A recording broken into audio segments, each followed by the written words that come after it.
My name is Haruko Nawata Ward. I'm on the faculty at Columbia Theological Seminary. We offer our heartfelt welcome to all on the occasion of this opening forum of the 34th Annual Conference of PANAAWTM, the Pacific Asian and North American Asian Women in Theology and Ministry. Welcome to the members of PANAAWTM from all corners of the USA and from across the oceans. Welcome to the members of the Columbia Theological Seminary community. Welcome to the members of Candler School of Theology and Emory University, as well as other Atlanta regional institutions of theological education. Welcome back to alumni and alumni of CTS.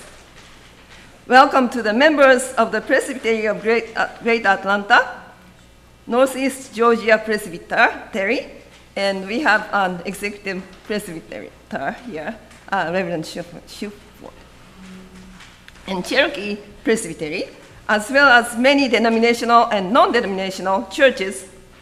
Welcome to all, such as Rise Together Atlanta, who are in solidarity with PANAAWTM's work.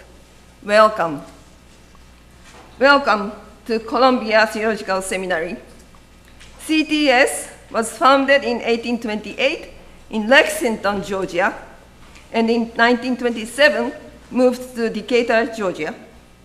CTS's 57-acre campus is located in the city of Decatur, encompassing 4 square miles, with a majority white population of 24,000, within metropolitan Atlanta, with a majority non-white population of 470,000. During this final week of Lent, we would like to acknowledge that this school, city, and country benefited from the sweat and blood of those who labored to produce wealth. We stand on the ground where indigenous American trading trails crossed and where once flourishing Creek Indian farmland stood. The economy of the South was developed by numerous African American enslaved persons, sharecroppers, and convict laborers from its earliest colonial days to the 19th and 20th centuries. According to Stephanie Hinerschitz's research, published in A Different Shade of Justice, Asian American Civil Rights in the South, Chinese and Japanese American immigrants provided manual labor on farms, in mines, and on miles of railroads alongside African American workers during the Reconstruction era in the Jim Crow South. Asian American women and men also endured segregation, miscegenation, racism, economic anxieties, and nativism. Asian Americans were the targets of anti-immigrant legislation, denying them property and citizenship, such as the Chinese Exclusion Act of 1882, the Naturalization Act of 1906, the Oriental Exclusion Act of 1924, and the Executive Order 9066 of 1942, which interned more than 120,000 Japanese American citizens. After World War II, a few West Coast Japanese American families who left the relocation camps arrived in Clarkston, Georgia, and founded innovative businesses such as becoming chicken sexers in Georgia's poultry industry. After the Immigration Act of 1965 lifted immigration quota system, more diverse Asians immigrated to the South. They have overcome intimidation and violence under the shadow of the carvings of Stone Mountain and the home of the KKK. Today, in Clarkston, Georgia, just a few miles from here, you find communities of new refugees and immigrants from many Asian lands. A growing number of Asian American church leaders have sought theological training from Columbia Theological Seminary, though the names of the earliest students are hard to find. We remember the courageous first students, Rebecca Sang Hwa Moon and Esther Lee Sun, who claimed their right to study. We also recognize the spirit of endurance and resistance among the current students of color of all shades and national background.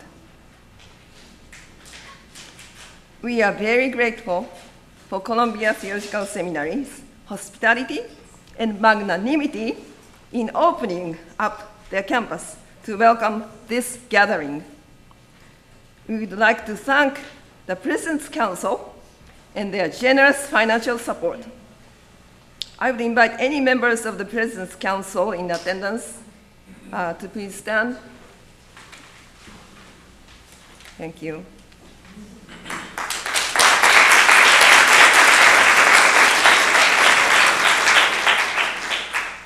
We are happy to have the President of Columbia Theological Seminary, Dr. Leanne Van Dyke, with us tonight. I would ask her to offer her own words of welcome at this time.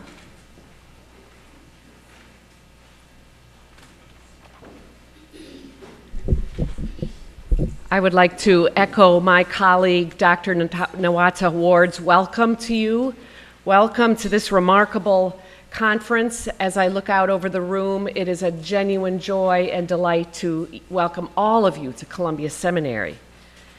I am particularly interested in the title of this conference, Journey Toward Justice, Disrupting Institutional Racism. This is such a critically important challenge and conversation. Institutional racism is something we face here at Columbia Seminary, and I know that you face as well in your own institutions. Systemic injustice is real. We all can feel it in its intersectional layers and overlaps. Our world has been deeply damaged by, and our institutions deeply complicit in, institutional racism, which of course always includes institutional sexism and misogyny and other forms of oppression. I think of the institution I serve. Columbia Seminary, as Dr. Ward noted, was founded in the 19th century by persons who owned enslaved persons. In the 20th century, some faculty and staff and students defended segregation and all that such a system entailed. Some also vigorously challenged that system and actively disrupted it. And now, in this century, we are committed to becoming an equitable, just, and diverse community. We know that the journey toward justice is long and hard. White supremacy took years and generations and centuries to establish itself. We are committed to the long journey of equity, diversity, and inclusion, and are willing to interrogate our systems, our policies, and our budgets. That work is already underway. I acknowledge that we, as an institution, the institution that is joyfully hosting you, that we are not perfect in leaning into these goals. We aspire to be better, and we need you to be with us on this journey. Please don't wait for us to be perfect. We ask that you help us now in our firm commitments on our journey. And we pledge to help you in your journeys and the journeys of the institutions you represent. But for now, colleagues and friends, welcome to Columbia Theological Seminary.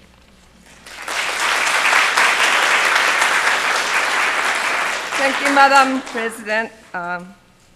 And we would like to recognize, let's see, okay, the Dean of Faculty, Dr. Love Saturist, if she is present. She is present, yes. Thank you, Dr. Saturist. And we would also like to recognize any CTS faculty and staff members who are present. Please stand.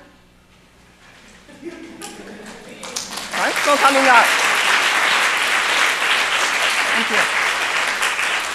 PANAAWTM has Presbyterian roots. The organization began in 1984 with 13 Asian women in the classroom of the late Professor Letty Russell at Yale University.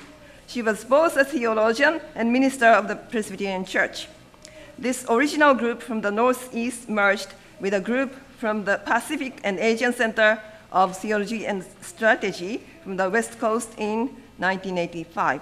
The membership of Asian Americans rather than international Asians increased gradually. During the 1990s, Asian Canadian sisters joined the network, and the group adopted the current name, PANAAWTM.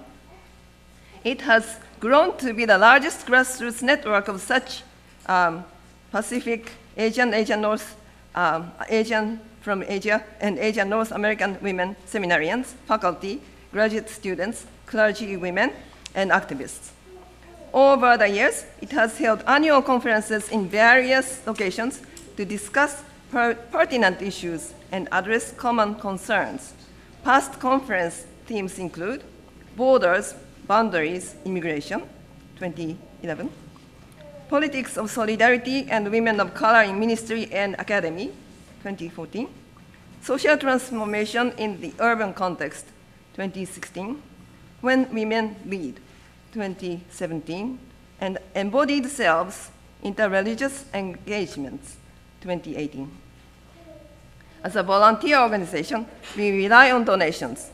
This year, we received generous donations again from CTS, its Korean American Ministries program, Kevin Park, Emory University, and Greater Atlanta area Korean churches, among many others. We are also supported by the work of a number of staff members of CTS, such as Jeff Bone and Miguel Chavez. We thank you very much. PANAAWTM's Board of Advisors is ecumenical and regularly convenes to discuss the direction of the network, and its steering committees oversees its annual operations. As I call your name, please stand if you are present. Dr. Rita Nakashima Brock, Reverend Myun Jin Cho, Dr. Won Hee An Jo, Dr. Ae-Hyun Lee, Dr. Boyan Lee, Dr. Lylene Elizabeth Gunn, Dr. Christine Kyun Jo Pei, Dr. Seung Ah Yang, Dr. Gail A.E., Ms. Kylie Fu, Dr. Grace Ya-Hei Kao, and Dr. Soo-Yeon Park.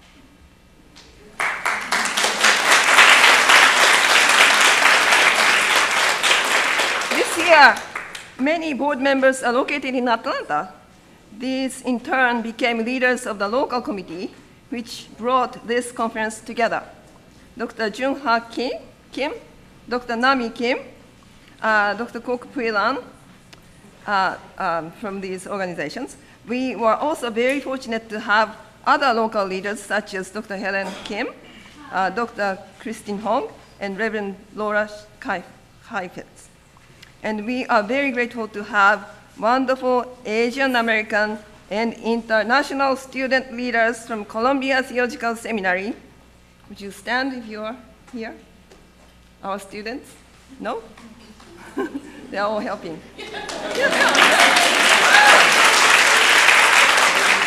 And Chandler School of Theology. Are you here? Yeah. Stand. Yeah. Without their excellent work, none of this would be possible. Thank you. I would like to also to thank and call your attention to the CTS librarian Kelly Campbell and staff Erica Durham, who put together a special exhibit of the works of PANAAWTM authors. Please walk over to the library to see it while you are on campus. This evening, we are delighted to have a panel composed of some of our younger scholars from our local PANAAWTM network and leaders who are experts in their respective fields. After my brief introduction of each speaker and prayer, we will begin the panel.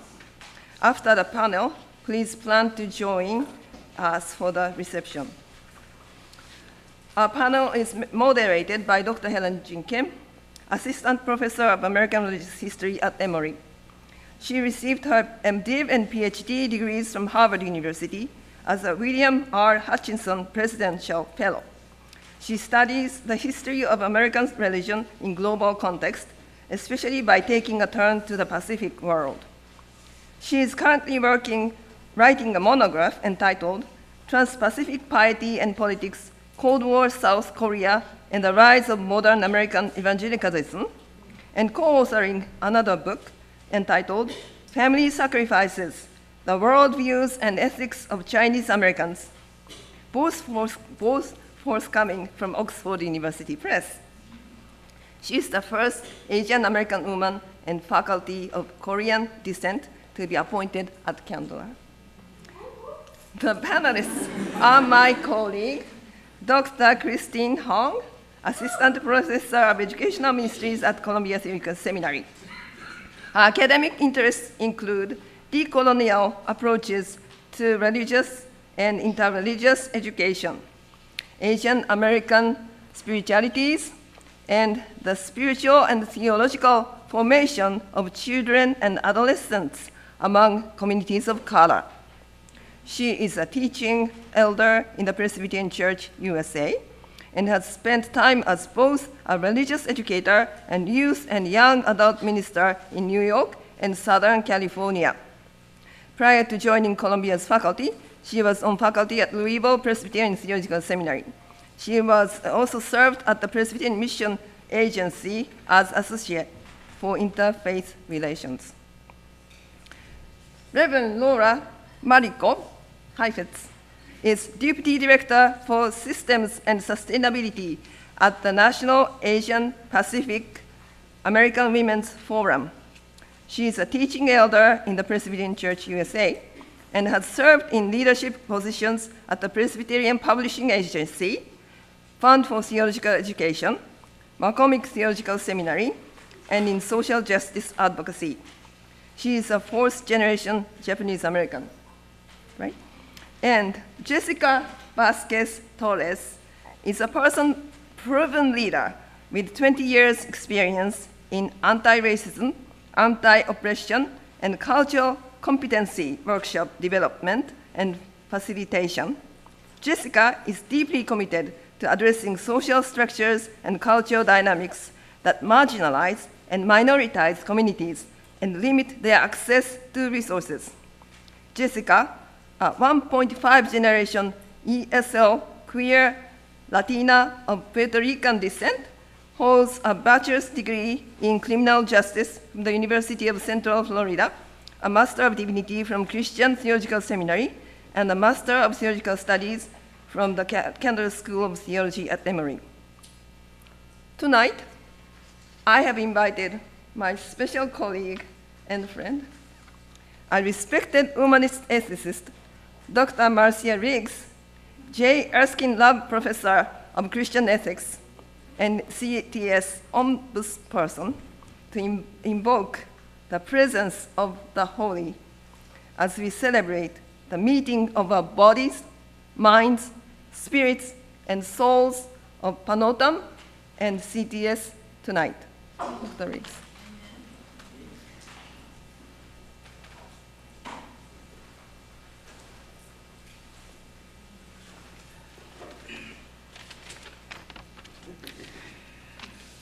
Oh, it's good to be in this number.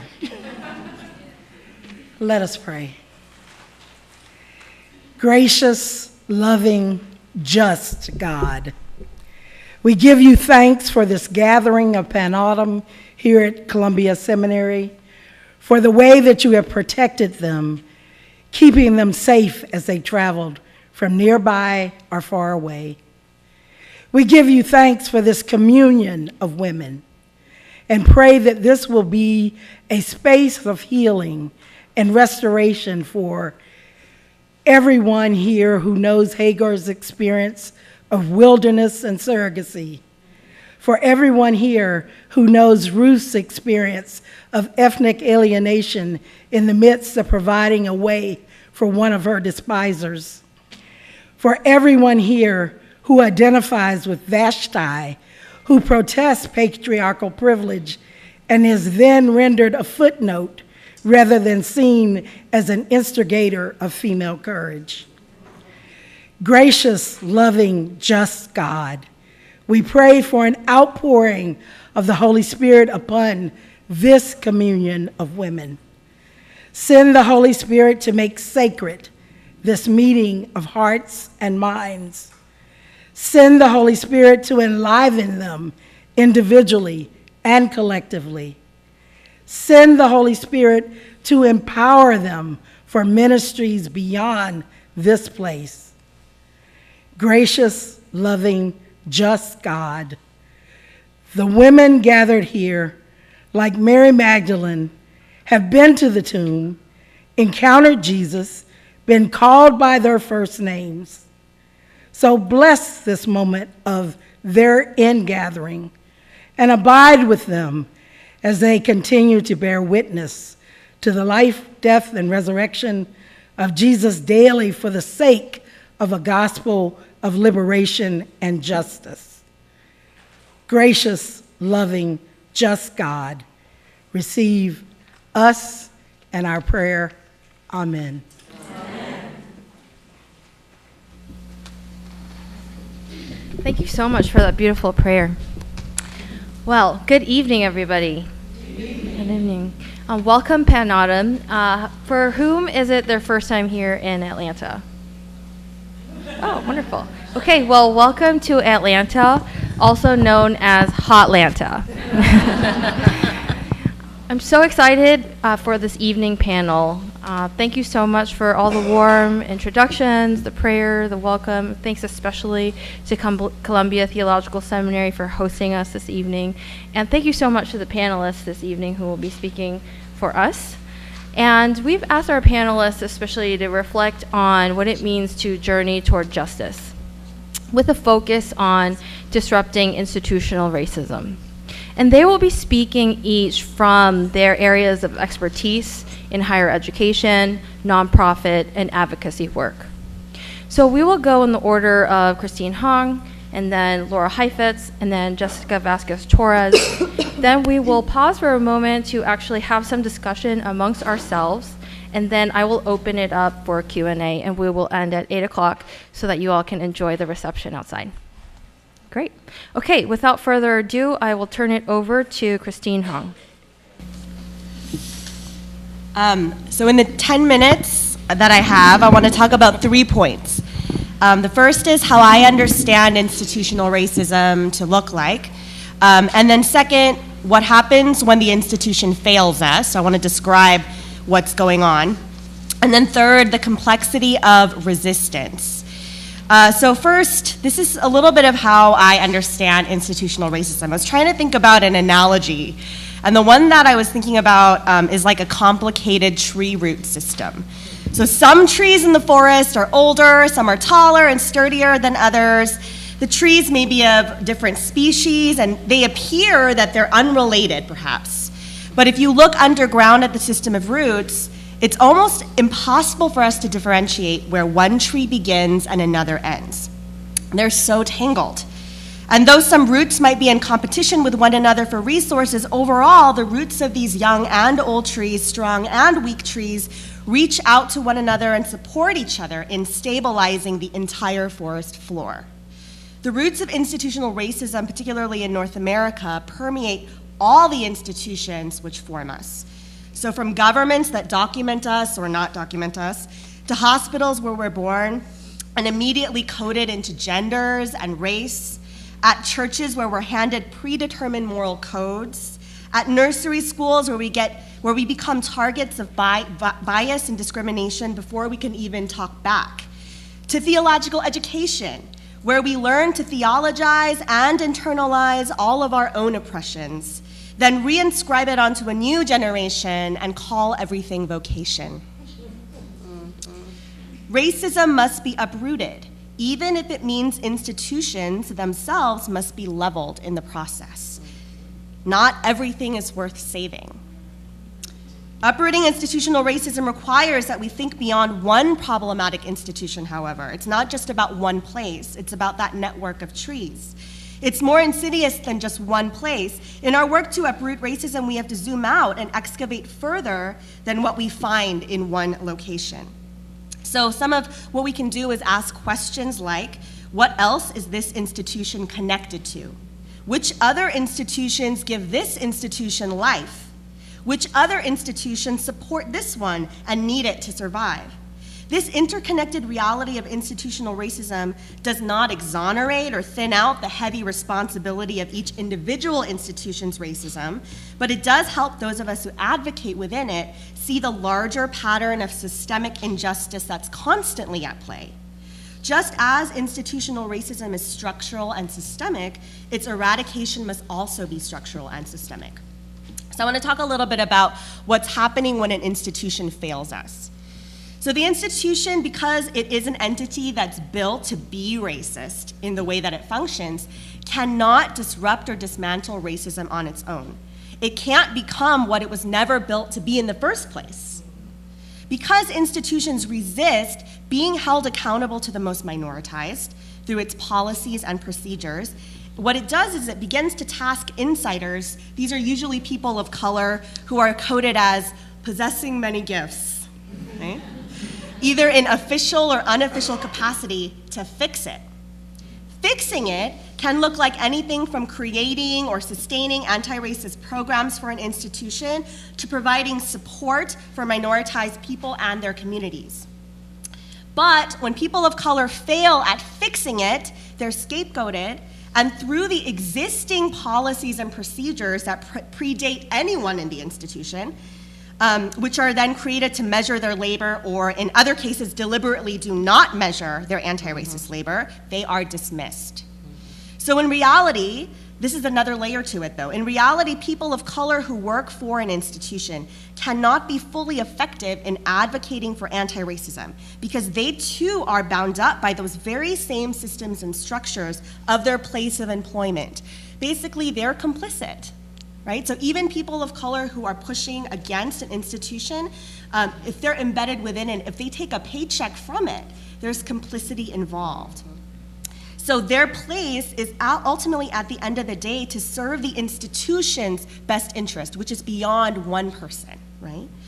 An institution, however, that claims that it can do the critique or dismantling of racism by itself, using the labor of people of color it employs without new structures of accountability, is suspect.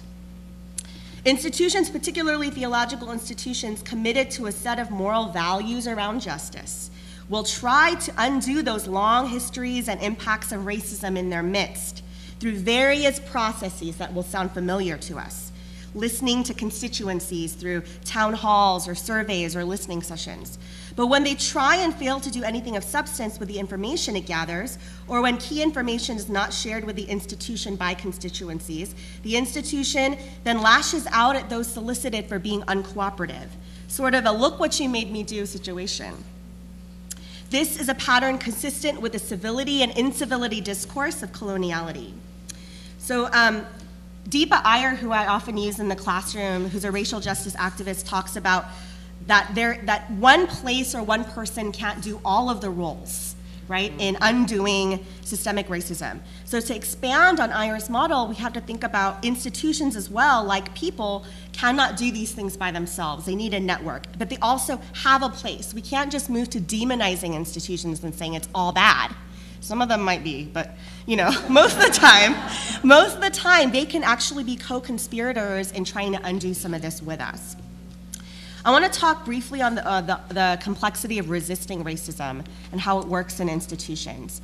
Institutions sometimes fail to accept that where there's power, there's also resistance. So institutions that are trying to do anti-racism by themselves without any help from accountability partners are usually surprised that the people within it are resisting so strongly.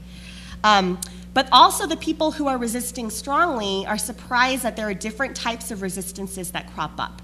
Like justice work doesn't always look the same in every community. And in fact, there's not one right way to do justice work. But a lot of time in our urgency to do it and do it well, we like to say, there's this one way is the best way, and y'all better get along and do it this way, or we're never gonna get anything done. But that's actually the colonial model. Right? We're just buying into that same model. There's no purity narrative in the way that communities can resist. So I want to lift up one particular way that you might be missing in your institution that is actually a form of resistance. So opacity. Opacity is the reluctance of sharing information for good reason. It's a good example of communities that are always studied or people that are studied within institutional strategies using surveys. And basically these surveys become suspicious because surveys are given to try to gain an understanding that allows whatever that person tells as their truth or as their history to become sort of weaponized against them by the institution. And so lots of communities have long histories of remaining opaque or not being willing to share the truth or not being willing to participate in strategies that are technically supposed to liberate them but aren't really in the process of liberating them. So unfortunately, doing this can be construed as apathy by the institution or by others who are advocating with them, who see their silence or opaqueness or opacity as internalized oppression, not as active resistance. So think about in your communities, are there other ways that you've missed that people are actually actively resisting that you kind of brushed off and said, it means they don't care, or it means that they're not involved. And by doing that, we miss a whole layer of the community, and we actually become people that function as colonial subjects and people that do that to other people rather than as liberators of one another. So one last note, I want to say that institutions use opacity as well, but on the flip side, so resistance as the other term.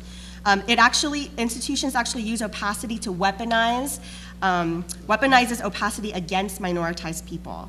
So part of their resistance to becoming anti-racist means they don't actually share what they know or share the things that they need to share with people who are asking for that information. So we can talk more about that. But on that cheerful note, I'd like to pass it on to Laura, yes. There will be hope, but it's at the end. Yeah. It's her No job. pressure whatsoever. Yeah. Okay. No pressure whatsoever. So I want to talk a little bit about coalition building, and I will not start, okay, I'll start with a little bit of hope. So my organization, National Asian Pacific American Women's Forum, just formed a coalition with the National Latina Institute for Reproductive Health and In Our Own Voice, the Black Reproductive Justice Agenda. The idea is that when we are working together as a coalition on particular policy changes, we'll have more power because we bring 3 groups of people to the table. And by that we mean 3 groups of people who vote and 3 groups of people who show up in their representatives and senators' offices rather than going at it by ourselves. It's just a much more powerful way to approach social change.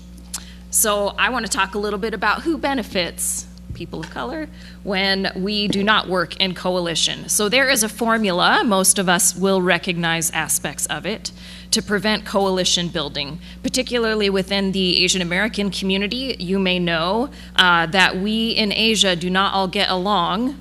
There are long histories of oppression, colonialism, war, exploitation, some of which is still continuing today with ongoing power imbalances between countries.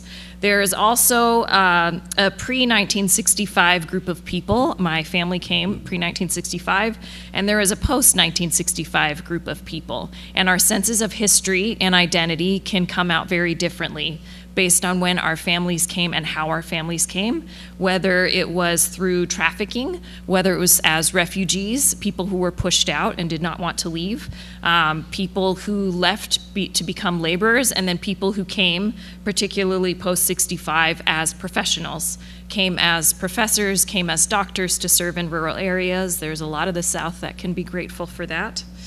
But what happens when these dynamics of immigration and then subsequent generations clash, because they do, it sets up a conflict between us, because we don't all share the same history, actually, even if we all check the same box in the US Census, and even if we all look alike to a lot of people.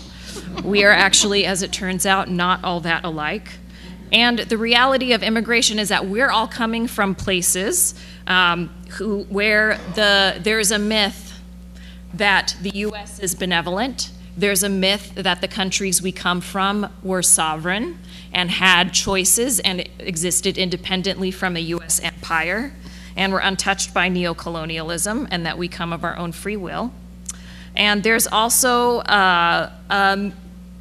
sometimes we forget how hyper-connected we are, that we come preconditioned towards whiteness, with a bias towards whiteness and against everything else. And in the US, that shows up in some really nasty ways between our communities.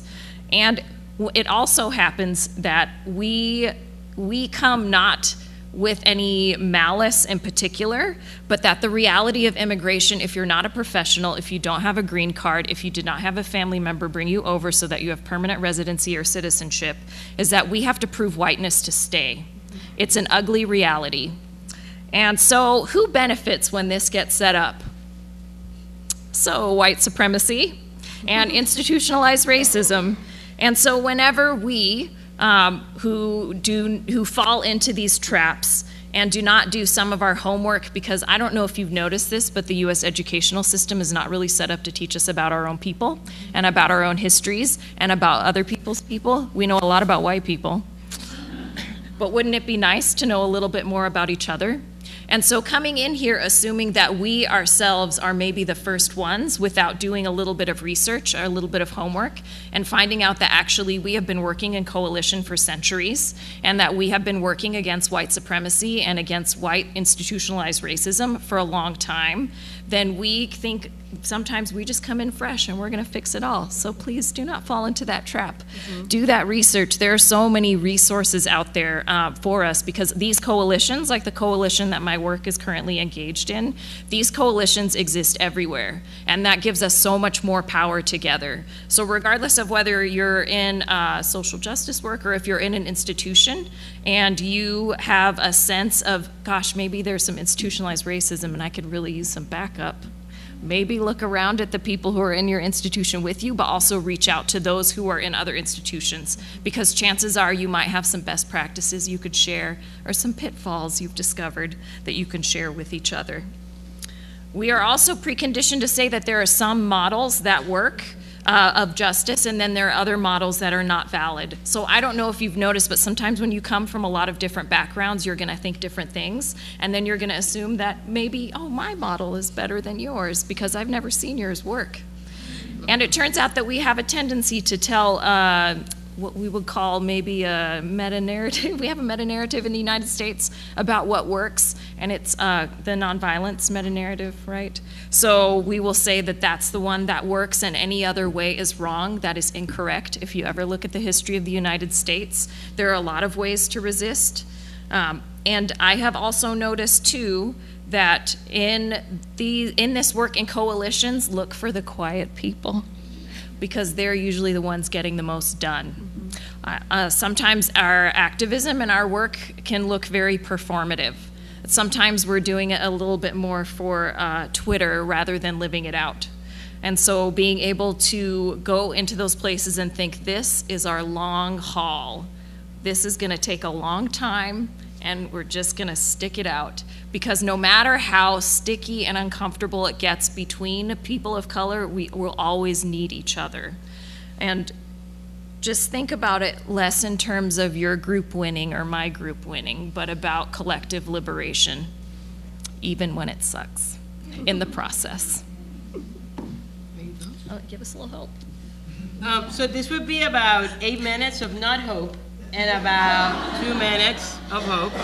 I also said that I was going to say that one of these things is not like the others, just because that's just funny in my head. Obviously, I am not Asian. If you missed that one.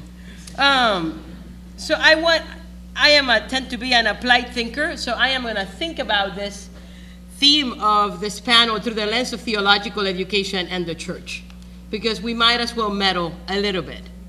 And so I want to offer three anecdotes that for me, I think, encapsulate the problem as it relates to those in this room. The first anecdote is first year of seminary many years ago, writing a paper about Gustavo Gutierrez, turning it in, this is the mid-1990s, getting it back turned to me by an elite theologian, white male, who said to me, this paper does not meet the requirement of this class because this is not theology. So could you find a member of the canon and write me a paper that I can grade? Second, fourth year of seminary, first time around, and turning in a paper in the way that we used to have a class where we wrote together. So I turned in my segment of a paper and I got it back full of red marks, all the semicolons circled. And I got an enormous amount of handwritten red ink telling me that I did not know how to use a semicolon and recommending that I read strong and white so that I understood how to write for this place.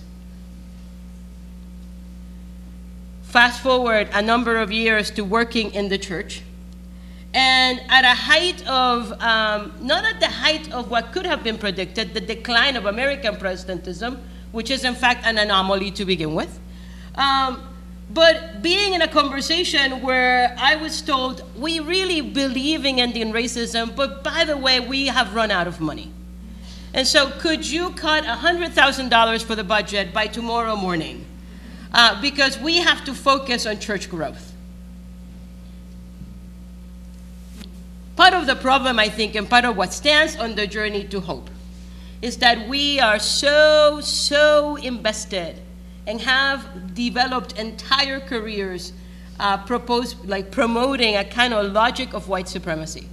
And I am using white supremacy here not as the haters, but I am using white supremacy as a worldview, as a frame by which we operate.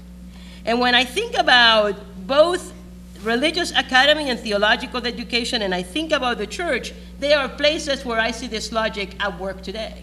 Right? When I think about an Occidental and Northern bias to the way that we think about theology, that the canon remains white folk, and that the people of color remain tangential, they are alternative to the canon. So that when I go to any seminary and look at the required courses, and then look at the alternative courses, what is required of me to graduate versus what I can take if I have time, there's something about a bias so fundamental in the way that it thinks, the way that it writes, the way that it imagines solutions that is part of the problem.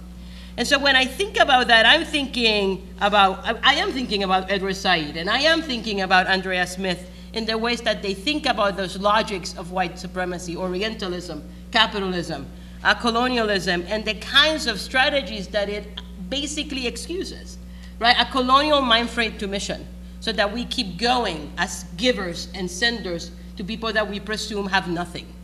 Every youth trip that we take, not to white people, but every youth trip that we take to brown folk, as if the brown folks are the problem. Let's evangelize some white middle class folk around their capitalism, but that's not attractive, right? Everything not built, every I was gonna say stupid, ridiculous project we have, the things that are built just so that people can have experiences. All of the theologies of helping and saving and fixing, as if we are somehow immune from their sin. So an Occidental and Northern bias that is all wrapped in a white supremacist worldview. A tyranny of goodness. Part and parcel of a kind of pernicious dualism that embodies white supremacy. good and bad, male, female, saved, unsaved. And so if we are going to talk about racism in an institution, the first reaction is, well, not us, them folks. And so you see that in churches and you see that in theological education where we want to talk about racism as if it's a problem we are not maintaining. We want to talk about, we are happy to have a class about racism out there, over there. Racism here, no, not us. We are the enlightened ones. We are the ones that, we have PhDs. How can we be racist? Right? We got a PhD on not racist. There's a fictitious lie that is maintained in every church and in every institution born out of this dualism that says we are innocent and they are guilty. When in reality is we are guilty because we helped create it. And until we can figure, so a little bit of hope, until we can figure out how do we repair what we have created? How do we literally tear it apart? That it's impossible to move towards some kind of justice. We are not the solution to the problem, we are the problem. Everything about Western and Protestant American Christianity is colonialist and white supremacist in mind. I was shaped by missionaries to be a white, upper middle class Christian. I was shaped by seminaries to be a white pastor. That's what I was shaped to be. And I was shaped by that. I didn't take ministry classes at Candler, but I was shaped by that at Christian Theological Seminary. Not because Candler isn't shaping white pastors. I'm not leaving you off the hook. The other thing is that there is a kind of shallow and incomplete understanding of what the work of actually dismantling racism requires. That has us thinking that if we just hire a bunch of people of color, as Christine was saying, they'll fix it. They'll make us not be racist. No, we just hire a bunch of people of color, set them up to fail, and then blame them for how they did not fix it. And the minute that it hits our budget, the minute that it hits a donor, then the next dynamic kicks in, which is cowardly leadership. I was gonna say conservative leadership, and not in a political sense, but in a preserving sense, but I'm just gonna call it cowardly. Because it is cowardly leadership, because we talk about mission, until it hits our endowment, until it hits the donor, until it hits bad news, and then we become interested in self-preservation. How do we survive? How do we preserve the integrity? How do we save face? And in the middle of that, bodies lay about. People exit the institution, folks leave. And people grow quiet, because after every effort at trying to dismantle it, trying to point to the root system that Christine is talking about, every time that you try and point to the coalition that falls apart, then the message is, this is not a place where this conversation is welcome, so I'm gonna back out. The final thing that I think happens in institutions that maintain this logic of white supremacy is a scarcity that is deadly. The sense that there isn't enough, not enough people, not enough time, not enough money, not enough resources. And that scarcity is also a scarcity of imagination, because we can't possibly imagine how we would do what we do without this building. Recently, I was with a faculty at the University of Puerto Rico in Humacao, and they were talking to me about walking into their campus the day after Katrina, the hurricane, hit. To what, Maria, thank you. Katrina, also devastating to New Orleans. And thank you for being my interpreter. And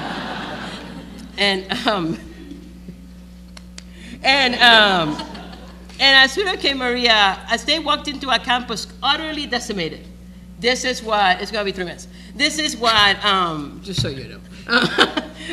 This is what they said to me. It's like we walked into a campus that we didn't think we could ever teach again, and we found tents. And we taught. For months, they taught with tents and with megaphones, which tells me that you don't need to save institutions if you have a commitment to the actual work of that institution. So then where do we find hope? Your 1.5 minutes of hope.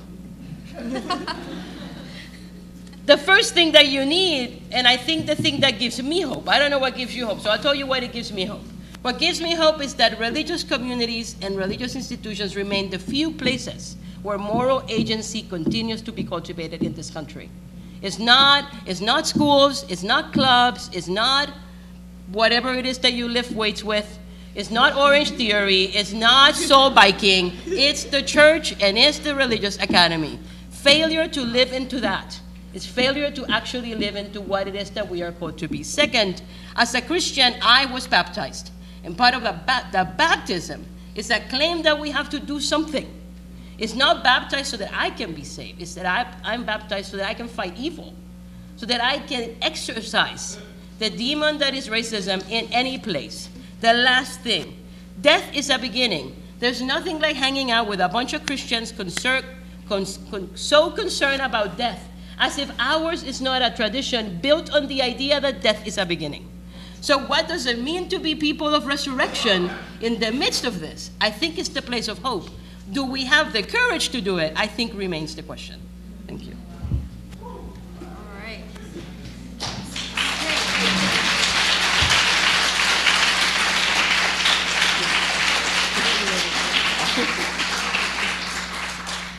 All right, thank you to our panelists. That was amazing, don't you think? Let's just give them another round of applause. Thank you so much. Thank you. So our panelists would like to actually pose a question to you all.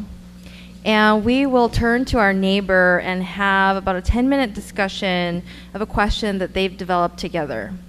So I will go ahead and pose the question to you.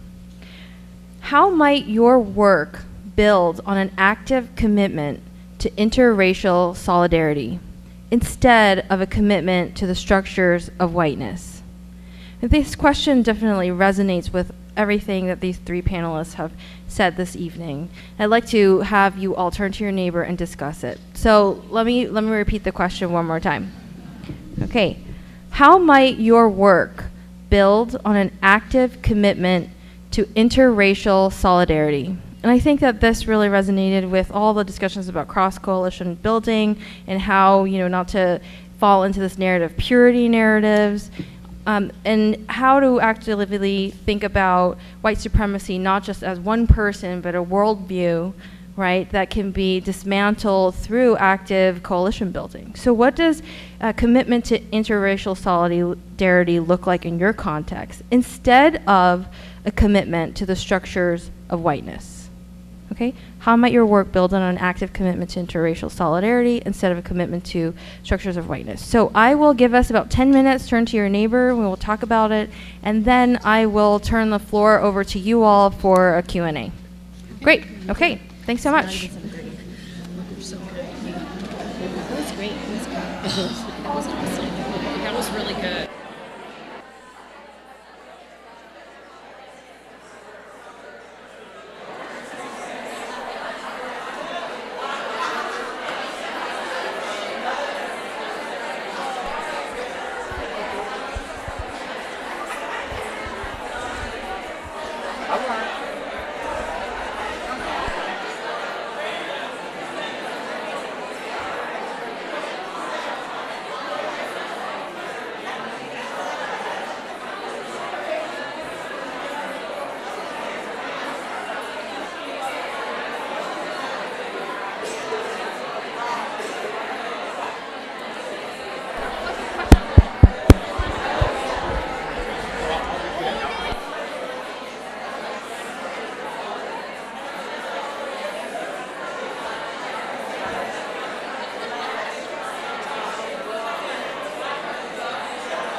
beside and I'll run around it.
Okay, 2 more minutes, and then I will bring us back together. 2 more minutes.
All right, I will bring us back together. You tell us when you're ready. And he was like, just kidding, I don't want to be a Okay, let us come back. Let us all come back together. Let's come back together. Yeah, he is a. They see your reaction.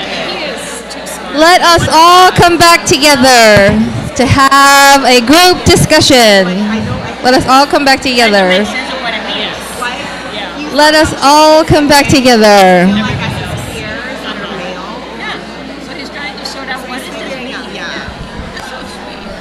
He's more like he likes being with the older girls that take care of his. Great. I am so pleased to see the lively discussion around this question. We'll find some dudes. We'll find some gunkles. Thank you so much for your engaged participation in this question. And let us all come together. Trying to bring it back. Okay, I want to turn as we go to Q&A. I just want to reflect on this moment and this question about interracial solidarity, especially in resisting white supremacy, and just to note As a historian, I love to think about historical examples of when this has happened effectively in the past, and our panelists have asked us to think historically in that way. And I want to just note that this is the 50th anniversary of the Third World Liberation Front's protest campaigns to get ethnic studies or third world studies. They initially fought for third world studies, but got ethnic studies at campuses like UC Berkeley and San Francisco State. And I think that that's a really helpful historical example where at UC Berkeley, for instance, the Asian American Political Alliance, along with the Afro-American Student Union, the Mexican American Student Confederation, and the Native American Student Union joined forces as the Third World Liberation Front. And their main task was to, challenge the university's Eurocentric educational system, right? Through the creation of a third world college with classes envisioned and taught by people of color. So to actually learn about your own communities and to be educated about communities that you wouldn't otherwise be educated about in a Eurocentric curriculum. And so much of that has really trickled down even to religious studies and to theological education. And so I want to just remember that historical moment because it, not to glorify it or to think that there weren't a lot of conflicts even in that coalition building, but it's a very helpful kind of historical model for us to think through, and that on the note of hope, it can happen, right? So I'm really grateful for our panelists in encouraging us to think critically and to think with hope. Jessica Vasquez-Torres' call to let go of cowardly leadership and to exercise moral agency, especially to live into resurrection. And Laura Heifetz's call to build robust coalitions and to resist this idea that my group is going to win and your group is losing and playing this kind of oppression Olympics, and rather to think about collective liberation.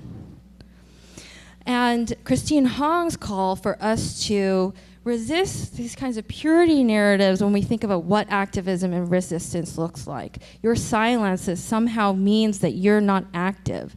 But Laura Heifetz mentioned, pay attention to the people who are really quiet. They may actually be building a very robust kind of resistance movement.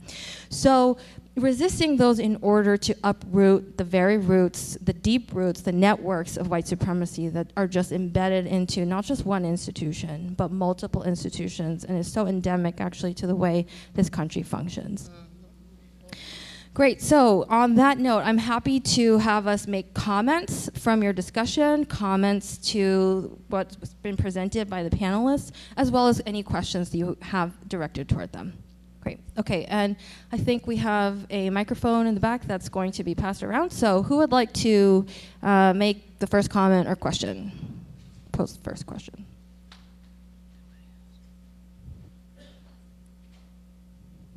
There you go. Can you just say your name? Yeah. Thank you to the panelists. I'm Trevor Jairaj, a student here. So thank you for coming here and helping us liberate ourselves and this community as well. So as you all know what's happening, especially at CTS and also at Candler, I suppose. It's so fascinating to be here at this time. As a person of color, and to see that persons of color are put at points of power. So when we resist against power, it goes against persons of color, and they feel the heat. And I feel whiteness hides behind people of color, and it's been so amazing to be here, and having also white allies being with us. And I felt honestly that the administration has somehow kept the black students from forming a solid coalition with persons of color like us. So how do you, the panelists, feel about us and the dynamics of also untenured faculty, persons of color not being in solidarity with us because their jobs are also on the line? So so it's so interesting to see all of you also, your bodies on the line because you can't support us because you have your jobs, right? So I feel this is a great moment that this is happening, and I'm so grateful for all of you. So your thoughts?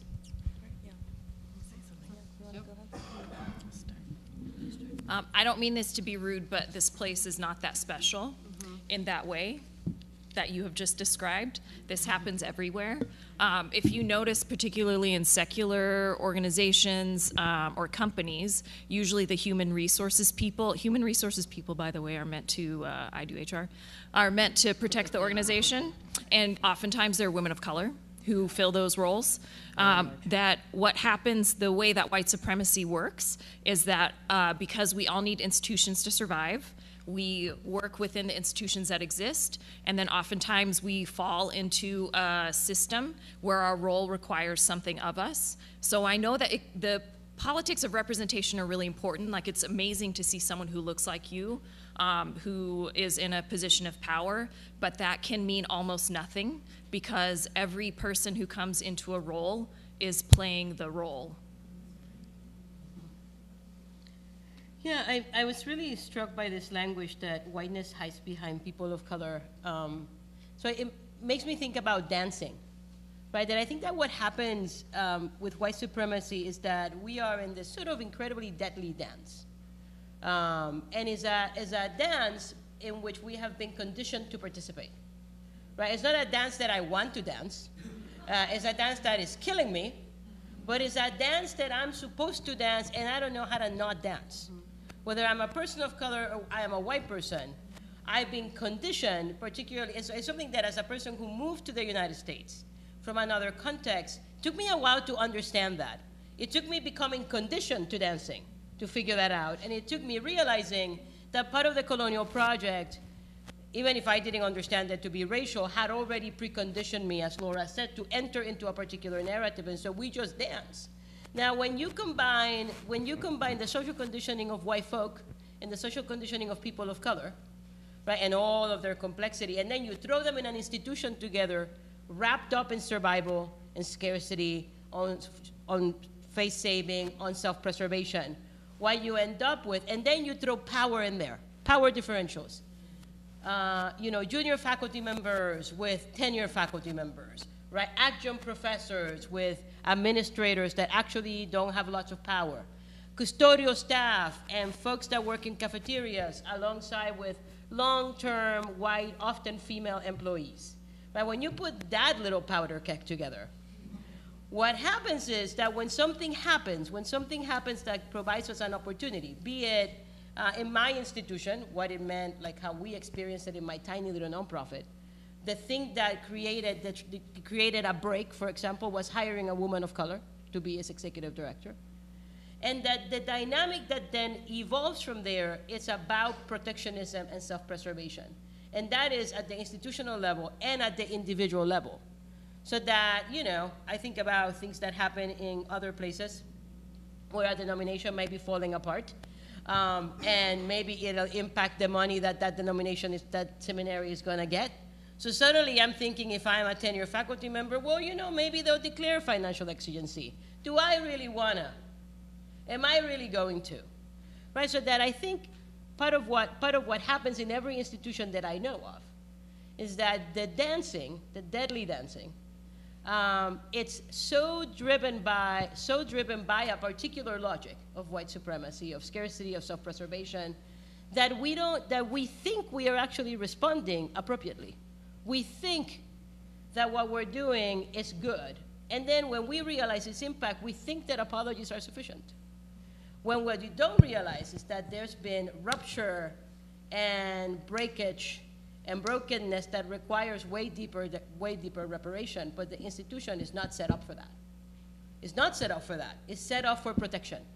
It's set up for self-preservation so that the folks of color then become the front faces of what is actually not even white people's work, what is actually the work of white supremacy, which is beyond white people, but it is about the evil in our midst. Jessica said everything. Okay. loud, All that right, is okay. usually my problem. Okay, next question or comment. Let's go. MB in the back. Hi, my name is Envy. I wanted to ask a question to Jessica. You mentioned the pitfalls of churches going on mission trips to brown and black communities. And so for pastors who are being asked to lead these mission trips, what are some of your recommendations in how we understand mission? Do we no longer build houses in Mexico? Or do we build knowing how colonialism might have created these economic disparities? Is it okay if we go humbly, or should we go at all? That's a question, right? So let's not be scarce in our imagination, which is what we do in moments like this, right? We go, well, should we not go at all? It isn't about not going, but it is about how is it that we enter. So do I think that churches should be sending people into mission? I think that we need to decolonize our understanding of what mission means. If we are going to be sending people into mission, what kind of capacity do I have to build on my people to understand that what they are witnessing, they created? That if I'm a North American Christian going to another country where the US has been a colonial power, the poverty I'm witnessing, I am responsible for.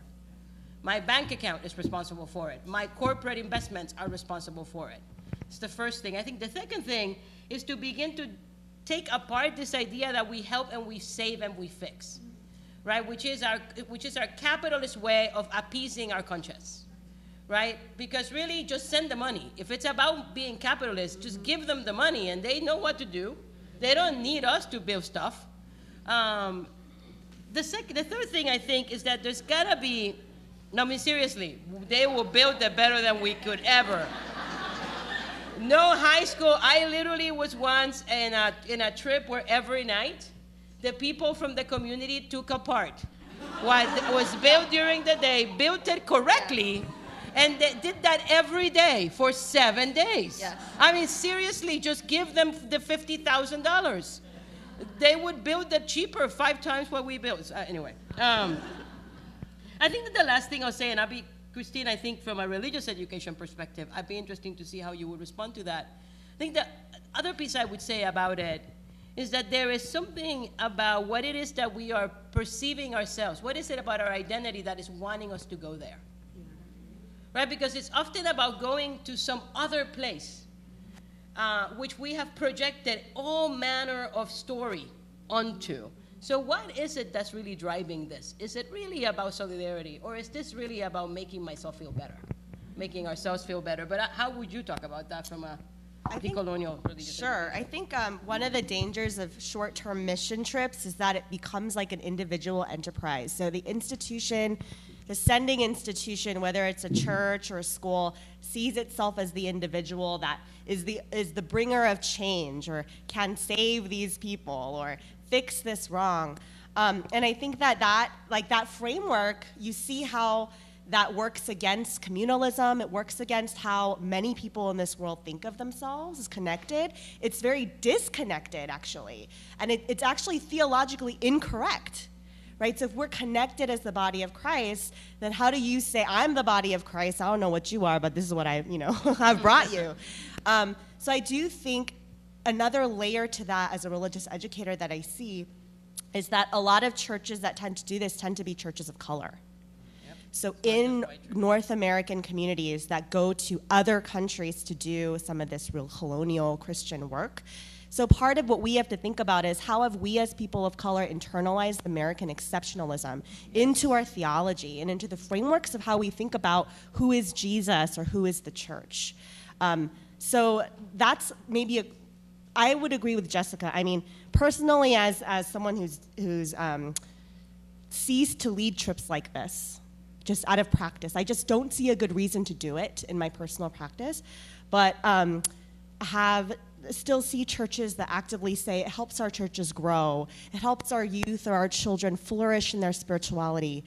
Help them, help them flourish in their spirituality, but not on the backs of other people. So can we do that without doing this? Can we do that without forcing that labor on a community that we will have no contact with after this? And so asking ourselves those questions, I think, are important. One final thing I would say is, most amazing thing that ever happened to me was being in Venezuela in the middle of the Pentecostal churches national gathering and being commissioned to be missionaries to liberate North Americans. So go, but be ready to come back and liberate the people here from the capitalist, orientalist, colonialist mentalities that we maintain. If you want to do that, then that would be the cost. Let's do a question back here. Yeah.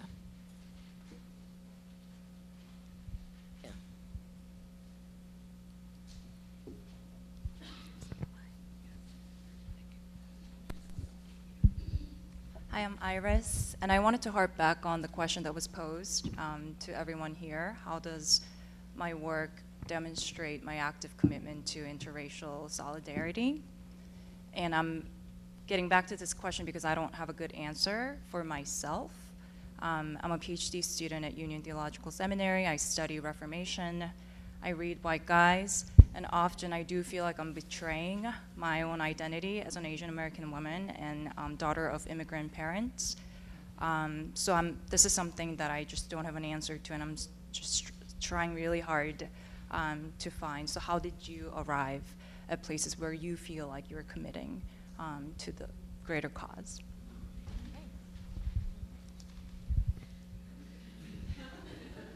Living with us is so much fun. So it does help that I'm biracial, I think. My dad's white, but he's Jewish. That's what my mom says. It's okay. He's okay. And because my family is multiracial, I feel like that gave me a leg up. Like I was always really good at code switching. All people of color are, but I was really good at it.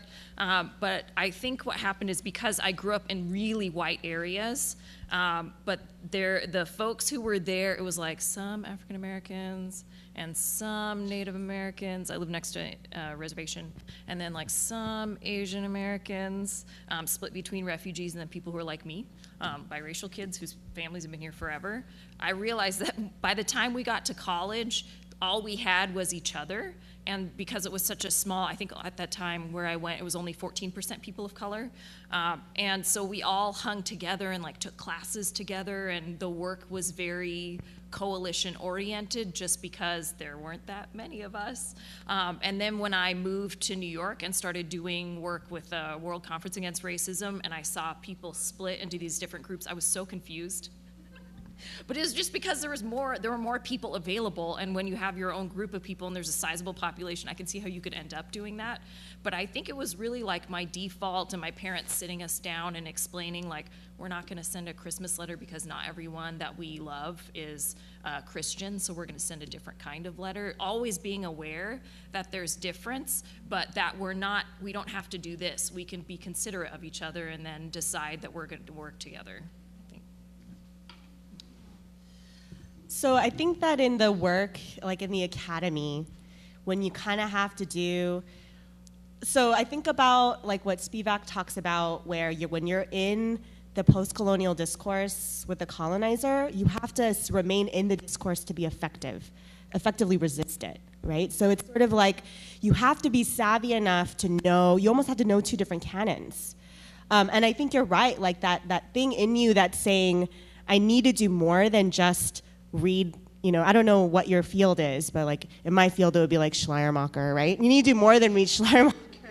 You do need to read people from your own community and also see, because it's not, again, like it's not just about the text. We're conditioned in the academy to say that all knowledge is textually bound, and it just never has been that way all the time. And we're told that unless we have things of value that are textually bound in our communities, there's no knowledge of value. So dismantle all of that within yourself too. Make those commitments now. And unfortunately it is, like the academe is a white supremacist entity. It requires that we prove our whiteness, right? Like Jessica was saying, in order to get in the door, in order to get handed that diploma.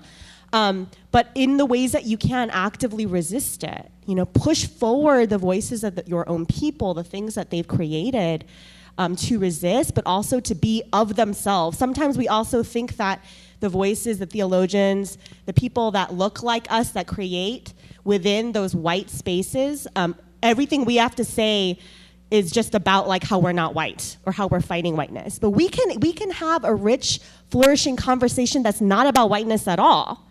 Yes. You know, and why can't we live into that? Why can't we live into that reality instead of having everything that we create be about speaking back to power? We are powerful. We are the power.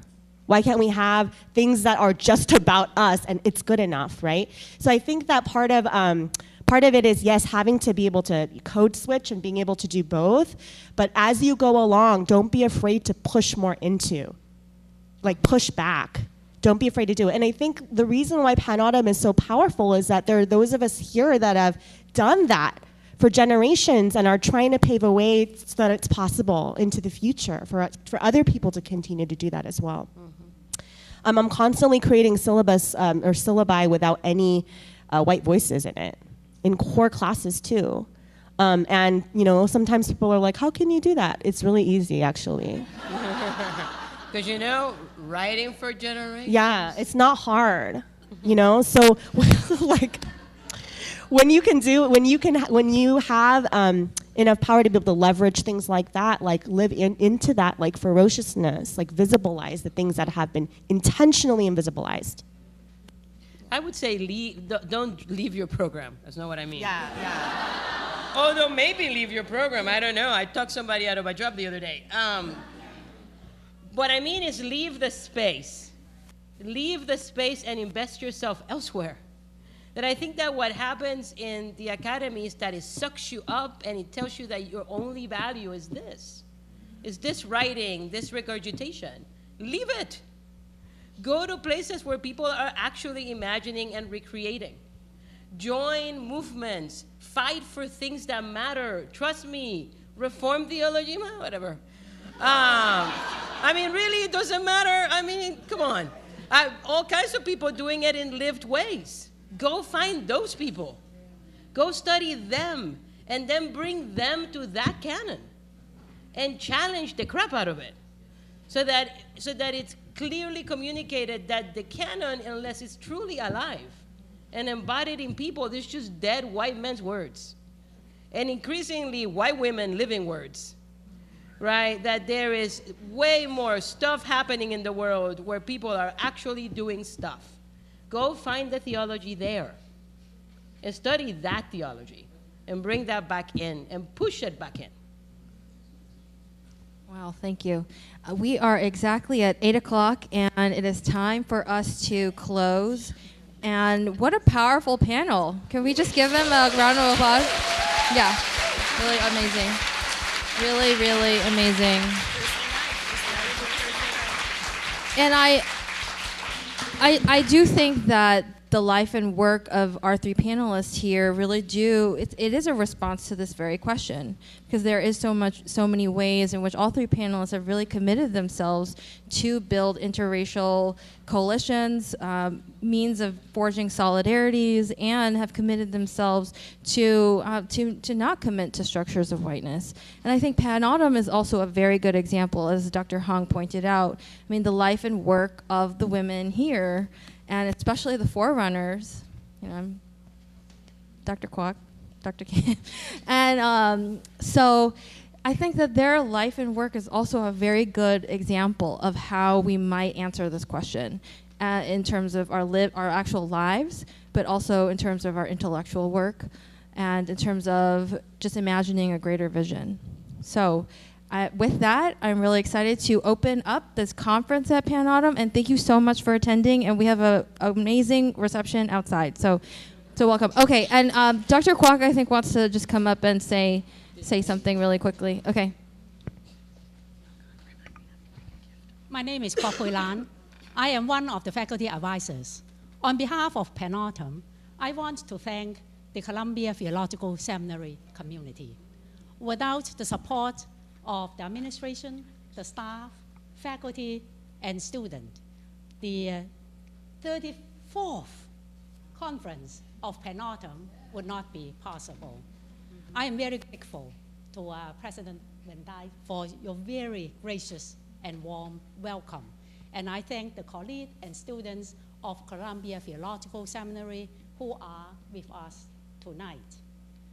As you know that, PANAAWTM is a very vibrant movement, yet we do not have an office.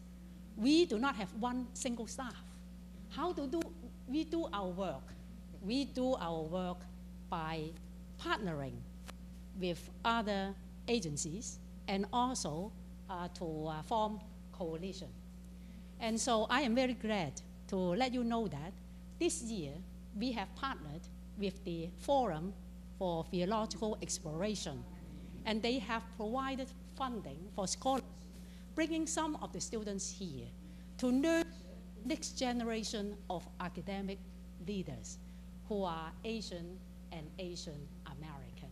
I want to recognize especially Elsie Banhart, who is with us this evening. We thank you for your presence, and please convey our gratitude to the Forum for Theological Exploration. Last but not the least is Dr. Kevin Park here. Yes, so I would like to invite Dr. Park to come forward.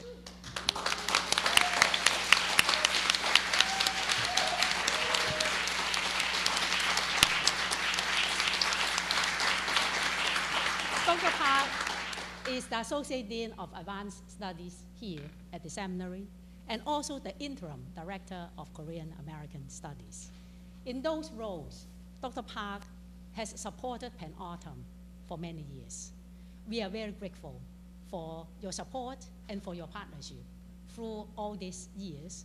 Your work in multicultural ministry has inspired us. You are widely known among the Korean American churches and community, both in Atlanta and also in the whole nation. And your stimulation and your kindness has touched so many of us. So on behalf of PANAAWTM sisters, tonight I want to present you this little gift.